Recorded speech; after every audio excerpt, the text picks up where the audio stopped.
just passed my law, and I realized that it is good to try, whether one can give relief to these people and at the same time protect wildlife and forest by taking these issues to court, because these were not issues principally of environment, these were also issues of bad governance, and I think that is important. These are issues of transparency, these are issues ultimately of democracy, where you scuttle the voice of the people, and therefore the courts seem to be providing that kind of hope because of all the institutions concerned under the legislature, the executive.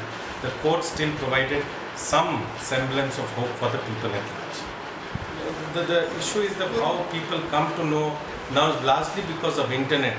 In the remotest of corner there is internet access. Second is, even small victories are reported widely in the press, and I think that itself leads people to know that let us go to a forum. So for example, when the National Green Tribunal, the Environmental Court, passes an order which has significant impact on any particular segment, it gets reported.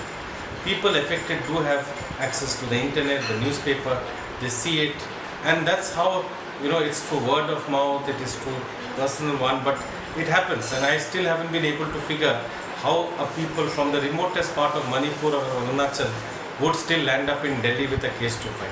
Threat, unfortunately, for whatever reason, is there, and in front of me itself, one of my very important person who has been fighting cases, Amit Jetwa, was gunned down, was a litigant fighting against mining in Gujarat, was gunned down just as he came out of the court premises. The CBI is still doing an inquiry in the matter. A lot of the petitioners face a lot of problems. Some of them are very subtle. Some of these can be anonymous phone calls, but some of them can be very direct. The most important, most leading example is of Ramesh Agarwal, who won this year's Goldman Award, which is the largest environmental prize in the world. He has been a litigant, and I have been representing him for over a decade now.